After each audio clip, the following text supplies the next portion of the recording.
ilmu ini ada dua. Ada secara khusus, ada secara umum.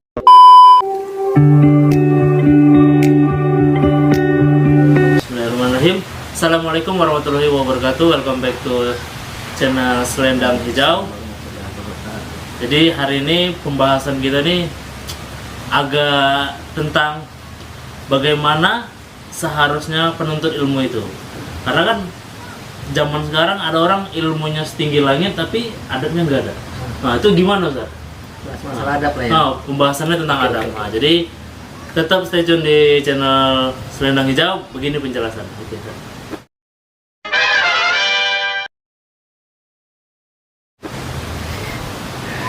Assalamualaikum warahmatullahi wabarakatuh. Waalaikumsalam warahmatullahi wabarakatuh.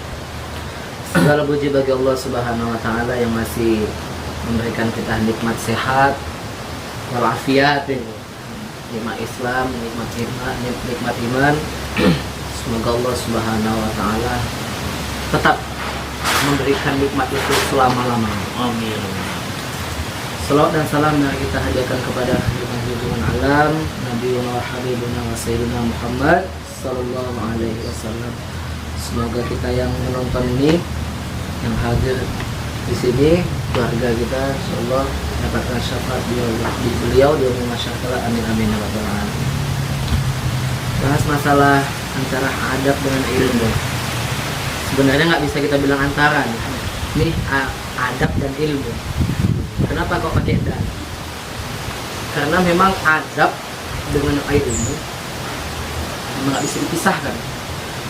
Kayak mata uang. Kanan kiri itu. Iya. Ada garudanya. Ada garudanya, ada gopeknya. Ada gopeknya benar. Karena kalau nggak ada gopeknya, cuma garudanya aja pun tak laku, atau sebaliknya pun tak laku. Jadi ada dua berat. Nah, jadi gini, karena kemarin ada dengar juga satu ceramah, masya Allah kali, masya Allah yang kayak gini. Syarat, bukan syarat sebenarnya, tombol aktif untuk ilmu yang mengaktifkan gitu. Karena ilmu, maksudnya gini. Ilmu ini kita pelajari sebanyak mungkin, seindah mungkin, secantik mungkin, sedahsyat mungkin. Ya, kita pelajari ini. Lama-lama kita belajar tentang ilmu. Banyak-banyak kita pelajari ilmu. Ya. Ilmu ini ada dua. Ada secara khusus, ada secara umum. Jadi ilmu ini secara khusus itu ilmu agama. Maksudnya itu ilmu yang bisa mengangkat derajat kita sampai ke surganya Allah Subhanahu wa taala. Nah, itu secara khusus, itu namanya ilmu. Ada secara umum. Ya, ilmu secara umum nih ya sesuatu yang kita belum tahu, kita pelajari, kita menjadi tahu, dan dengan ilmu tadi ini kita mudah untuk menjalankan segala hal sesuatu. Itu secara umum.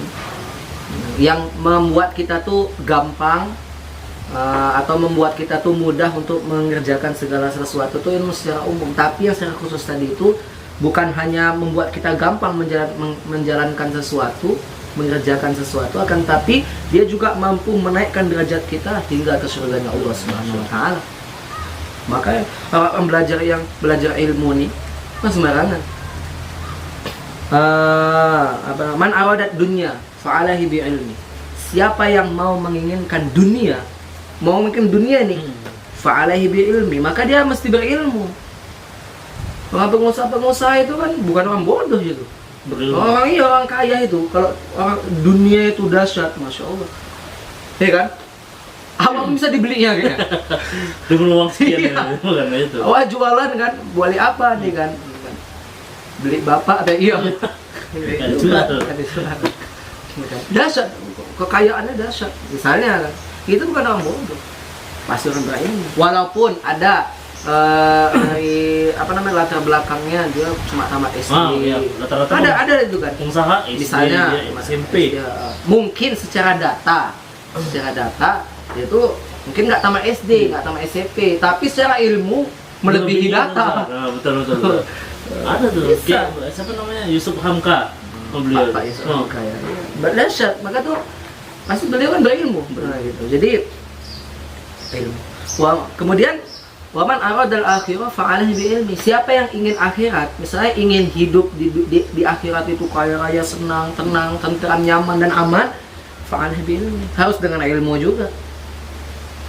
Jadi ilmu ini dahsyat ini, seperti lampu menerangi. Fa'alaihi bi ilmi. Waman aradahuma, siapa yang mau keduanya? Maksudnya itu mau hidup enak di dunia, mau hidup enak di akhirat, fa'alaihi bi ilmi. Harus berilmu juga. Harus berilmu. Dia syaratnya ilmu tadi. Belajar masuk surga. Kalaupun mau. Sebenarnya nggak belajar mau jadi orang kaya. Gitu kan. Jadi fa'alaihi bi ilmi. Jadi ilmu ini seperti lampu. Jadi menerangkan segala hal, sesuatu yang gelap, yang nggak jelas. Semua diterangkan, jelas kehidupan awak jelas pak, ya kan? Taraf gitu. Terang dia kehidupan. Ini kayaknya jelas nih hidup ke depan nih kan gitu. Kenapa? Ada ilmu, ada penerangan gitu. Ada juga yang gelap kali. Gelap kali.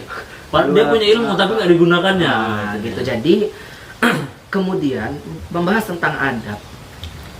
Ilmu tadi ini khusus untuk ilmu agama. Bil khusus lah, bil khusus untuk ilmu agama. Bahkan bisa ditarik-tarik juga ke ilmu dunia, bisa ilmu gitu kan. Ada orang misalnya ilmunya hebat gitu kan, misalnya kaya raya gitu, tapi nggak beradab, orang pun nggak respect sama dia.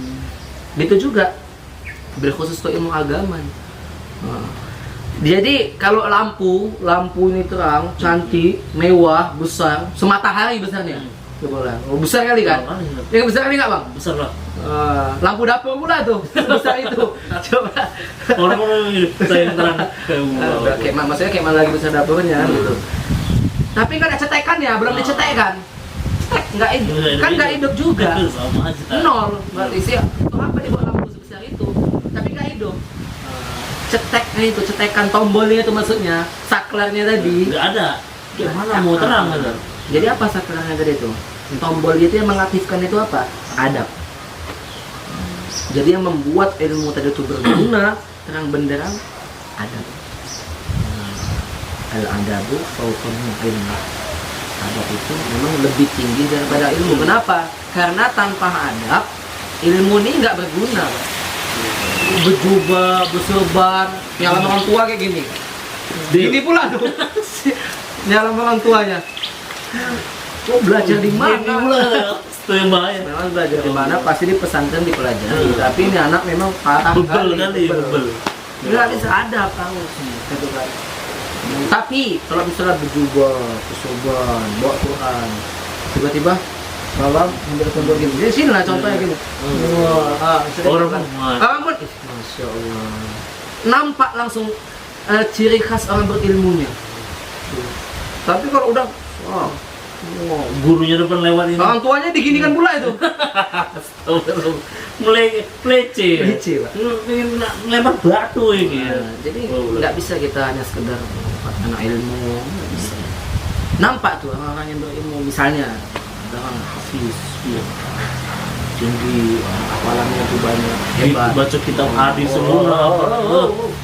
Perfect. Sana ada dia mau berjumpa di satu masjid, misalnya kalau orang yang memang betul-betul berilmu dan aktif adabnya, diaktifkan ilmu dengan adab, dia itu nggak langsung maju biasanya, kecuali lain tingkat kewaraan. Kami ada guru kami, beliau pesantren Jafar. Iyalah, guru kami, beliau itu bukan nggak lebih baik sholat di pesantren. Karena memang ilmu beliau itu memang terlalu tinggi, gitu. Tapi ini misalnya masih anak-anak gitu kan, dia pun belum yakin ilmu dia terlalu tinggi. Ciri-ciri aktif ilmu dia tuh dengan adab, dia tuh nggak langsung maju. Dia tengok dulu, persilahkan dulu, jadi apa, maju nggak ada udah, dia maju, nggak tengok rumah, langsung belum komat lagi di depan dia, sok. Salah pula. Sok tempat komat. Mantap. Begitu baru kan. Ya memang tapi ya indah ilmu tadi itu dengan adab. Jadi aktif ilmu tadi. Ya dengan adab. Bahkan Sayyidina Ali sekalipun, Bang. Sayyidina Ali nih, Bang. Dalam sebuah riwayat dijelaskan, kalau Rasulullah itu gudang ilmu, Sayyidina Ali adalah pintunya. Jadi kita nggak bisa masuk gudang kalau nggak melewati pintunya. Itulah saking dahsyatnya ilmu Sayyidina Ali. Tapi beliau sanggup bilang, aku mampu, bahkan aku berhak menjadi seorang budak bagi yang mengajarkan aku satu huruf dari Al-Quran. Cuma satu huruf, tapi dia rela menjadi budak sama orang yang mau mengajarkan dia satu huruf. Satu huruf. Berarti kan adat dia itu tinggi. Budak loh, Bang, budak tuh kayak benda. Mau dicampak ke sana, mau campak ke sini kayak sapu. Mau Abang campak, mau Abang letak di paret, mau Abang letak di gudang, terserah Abang. Budak nggak ada.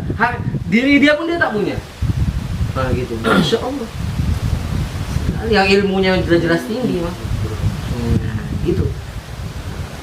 Jadi kecuali kalau misalnya tuh tadi masalah salat, kalau kita lihat memang yang belakang kita di istilahnya tuh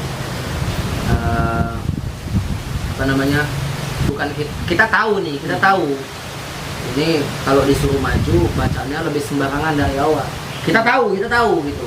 Dan kalau orang baru masa kita langsung ngecap, oh kau nggak ada apa-apanya nih kecuali aku, jangan boleh gitu juga. Tapi misalnya lah kita memang tahu gitu, tongkrongan kita kan nongkrong, kawan-kawan awak tahu kan gitu kan. Memang awak yang lebih mulia kan gitu, misalnya awak pesantren gitu kan. Dan itu juga udah diresmikan, itu contoh misalnya udah diresmikan, udah sepakatan semuanya. Biasanya kalau maju memang dia kalau dari zamannya udah maju aja gitu, udah sepakat. Tapi kalau nggak tahu tiba-tiba memang pakaiannya ini kan, mungkin pakaiannya maksudnya nggak terlalu kayak gini lah, misalnya kan pakai celana apa gantung atau pakai kemeja aja gitu kan, kayak robek gitu aja di belakangnya, dikira dia nggak, rupanya ulama. Kita soal yang maju maju kan dia harus dikedepankan adab gitu, untuk mengaktifkan ilmu dia gitu. Dan gitulah, jadi nggak bisa dibilang oh lebih gitu, jangan. Itu seakan-akan kita nggak perlu ilmu. Kita sangat perlu dengan ilmu. Macam saya bilang tadi, ilmu dari ini penerang bagi yang hilang, jalan kita untuk ke depan. Bahkan bukan hanya ke depan masalah dunia, bahkan ke depan ke akhirat langsung. Untuk jalan terangnya itu kita pakai ilmu. Menerangkan jalan itu pakai ilmu. Penting ilmu itu. Tapi ilmu itu bisa bermanfaat, bisa terang. Lampu itu bagaikan lampu bisa terang apabila diaktifkan, dihidupkan ya dengan tombol yang namanya adab. Ya. Jadi ada teman juga nih, pernah juga kan ini di cerita, anak juga lihat bagaimana Sayyidina Umar itu, padahal beliau ini gubernur dan dia dengan sahabatnya, budaknya lah kan membawa kayak beras gitu, padahal berasnya ini mau dibawa sama budaknya nih yang udah kelelahan. Tapi nggak dinampakkan lah kelelahan budak ini demi menghargai Sayyidina Umar. Dan pada akhirnya karena mungkin takut atau gimana, kelelahan kali kudanya, Umar dengan rela yang begitu jauhnya membawa roti. Jadi seperti itu ada. Walaupun beliau gubernur kan, walaupun gubernur maksudnya kasanya lebih tinggi. Tapi karena dia melihat, jadi di situ nampak dia berilmunya nih, ilmu agama ini dasarnya apa? Dia tuh perhatian sama kita. Ya gitulah. Maka kita kalau jumpa sama orang itu salam cium tangan. Sama siapa pun kita cium tangan. Karena di setiap tangan manusia ada keberkahan. Kita nggak tahu yang mana yang berkah. Mana tahu itu cuma kecuali antara murid dan guru. Kalau guru ini dengan murid ini mencium tangan guru itu satu fadilah, keutamaan besar bagi murid. Maka kalau ngasih ke murid aman lah. Kenapa? Karena kita sedekah. Si guru tadi sedekah ke murid tadi. Ya, gitu. Tapi kalau misalnya kita tahu dia bukan murid dia, kita cium tangannya, Kenapa? Walaupun dia pakaiannya nggak seperti gitu. Saya bilang ada keberkahan. Mudah-mudahan dengan itu timbul hidayah. Oke lah, yang bisa sampaikan. Mungkin itu dulu. Ya, insya Allah nanti ada yang mau dipertanyakan, tolong titip di Komentar. Insya Allah. Dengan beradab, dengan santun, berkomentar boleh bertanya kepada kita. Oke. Kalau saya nggak bisa jawab, kita tanya sama guru kita. Benar. Ada ulama-ulama di atas kita yang lebih paham. Insya Allah. Oke, segitu dahulu penjelasan tentang adab dan ilmu. Tidak ada yang di antara keduanya nih yang mana yang lebih dulu.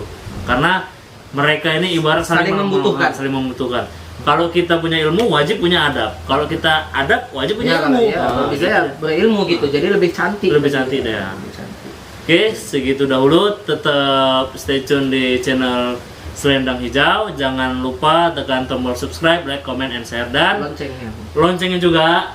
Dan jangan lupa juga bagi yang ingin berdonasi, para donatur atau kelebihan gajinya itu, ada di sini nomor rekening Pondok Pesantren Mahabatul Quran. Kita mengajak. Kita mengajak sama-sama membangun kebaikan. Oke, segitu dahulu. Assalamualaikum warahmatullahi wabarakatuh. Waalaikumsalam warahmatullahi wabarakatuh.